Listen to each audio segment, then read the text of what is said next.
E a gente vai começar a ilustrar testes com os chamados testes de aceitação de GUI. Então, o que é basicamente isso? São testes que exercitam o sistema através da sua interface com o usuário. Né? O sistema pode ser exercitado de diversas formas, mais adiante a gente vai ver outras formas, mas a mais básica é exercitar o sistema através da sua interface com o usuário. E isso pode ser feito de duas formas, né? Como ilustrado na figura. Ou o testador coloca o sistema no ar e manualmente, né, ele usa o sistema como se ele fosse um usuário.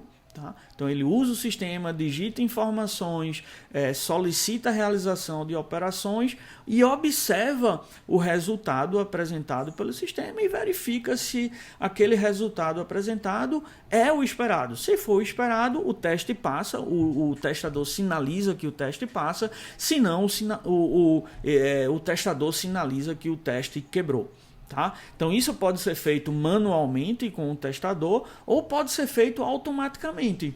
Certo? O testador previamente escreveu um programa, que é o que a gente vê na parte de baixo, que é o que a gente chama de teste, que automaticamente exercita o sistema. E de novo exercita através da sua interface com o usuário. Né? Então aí a gente está vendo, por exemplo, que o sistema, esse sistema em particular que a gente está ilustrando, ele é composto de duas partes principais, o cliente e o servidor. Né? No cliente é onde a gente está realmente, é onde tem a interface com o usuário, que coleta informações fornecidas pelo usuário e passa essas informações para o servidor processar. Né? Então, nesse exemplo em particular, a gente está vendo que os dois, ou tanto o teste manual quanto o teste automatizado, está exercitando o sistema através da sua interface com o usuário, através do seu cliente.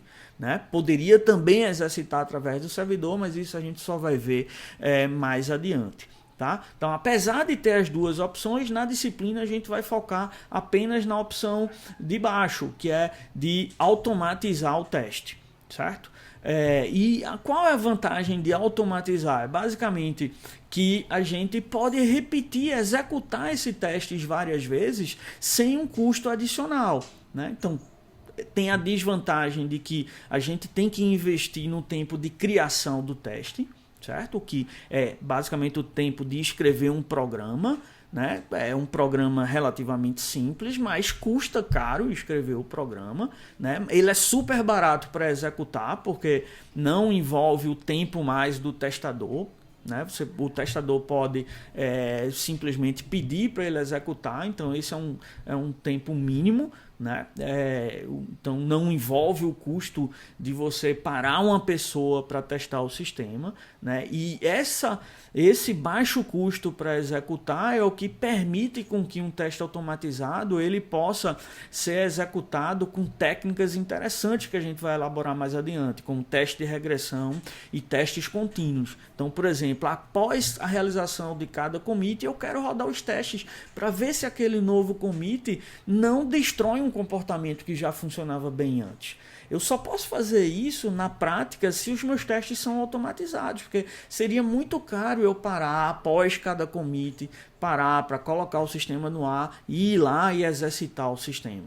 Né? A mesma coisa esses testes de regressão, né? Que tem como o objetivo garantir para a gente, ou dar uma evidência boa para a gente de que funcionalidade que funcionava corretamente antes, né, não está sendo quebrada com novos commits que a gente vai acrescentando ao histórico do nosso projeto, certo? Então, nesse contexto, testes automatizados são essenciais. E muitas vezes pode ser difícil implementar esse teste, principalmente por conta do oráculo, porque vários oráculos podem ser facilmente reconhecidos e validados por seres humanos, mas a implementação deles em código pode ser bastante trabalhosa e imprecisa, como, por exemplo, reconhecimento de imagem, ou reconhecimento de voz, ou reconhecimento da qualidade do volume que uma determinada música está sendo tocada, por exemplo. Tá? Enquanto os manuais, o custo de criação aí é mínimo, porque eles estão sendo derivados automaticamente dos requisitos, mas o custo de execução é muito alto. Você tem que parar o ser humano que vai setar o sistema, colocar o sistema num determinado estado para exercitar ele e verificar se o comportamento é o esperado. Isso pode ser cansativo também para o ser humano fazer isso manualmente e às vezes ele pode perder. Determinados desvios de comportamento podem passar despercebidos porque ele já está cansado ou já está entediado com aquela atividade, certo? Mas por outro lado, evita esse problema do oráculo aí para alguns tipos de testes que têm oráculos mais complicados.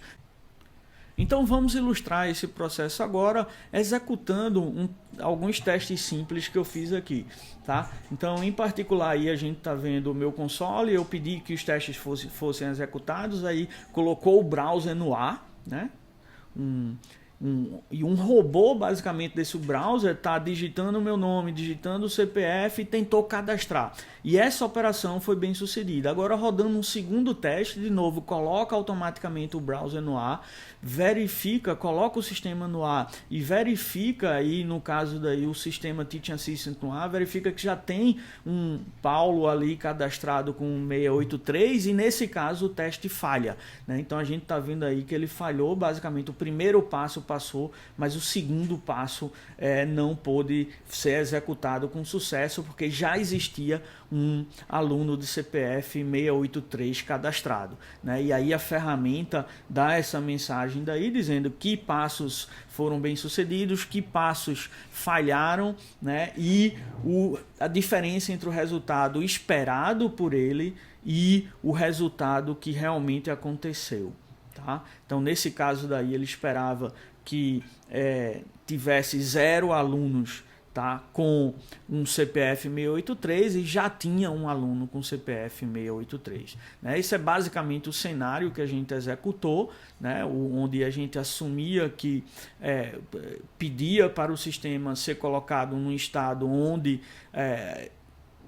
a gente estivesse visualizando a página aluno, né? E nessa página aluno não existisse um aluno com CPF 683. Então esse passo daqui falhou, o sistema, o teste parou sua execução. O teste quebrou. Tá? E a ideia básica é, para cada passo desse, a gente informar a essa ferramenta de teste o que é que ela tem que executar para realizar aquele passo. Então, para esse primeiro passo específico daqui, dado que eu estou na página de alunos, o código correspondente é esse daqui. Então, aqui a gente tem que implementar em um arquivo TypeScript, a gente tem que dar as informações de qual vai ser quais ações implementam esse passo. Então, em cima a gente tem o nome do passo, né, que é I am at the student's page, e mais embaixo a gente tem uma série de ações que realizam essa intenção de verificar se o sistema está na página de alunos. Tá? Ou melhor, de colocar o sistema na página de alunos, como a gente está vendo aí.